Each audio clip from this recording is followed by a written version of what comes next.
And welcome back to Potted Living, the show where we teach you how to grow all kinds of fruits and vegetables in pots on your balcony or smaller garden space. Today I wanted to give you an update on my Yezberry bush. Now, it is August, so you would think that I have absolutely killed this Yezberry bush. However, this is very, very common for the region that I live in. I'm in Toronto. We get very hot summers. This summer has been exceptionally hot, well into the 30s for my Canadian friends, 90s for my American friends, and for this region to be into the 30s for most of the summer is quite unusual. We usually sit around 25 to 28, only going above 30 maybe a handful of times throughout the year, but this summer's been exceptionally hot, very sunny. And what this plant is exhibiting is heat stress.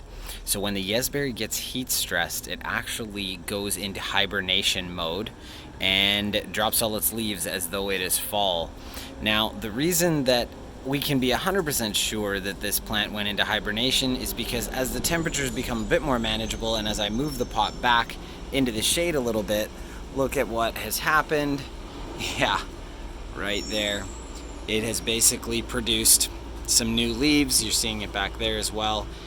The plant now thinks that it is spring again, and the problem with this is these new sprouts that have come out are going to be a little too soft. They're going to die off when the cold hits in November. They might even actually produce some flowers. I had some flowers happen last year.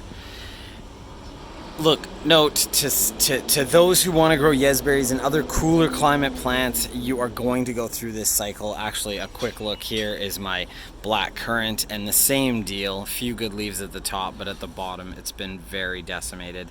It's just too hot for these plants that otherwise grow in cooler regions in the prairies or a little bit further north.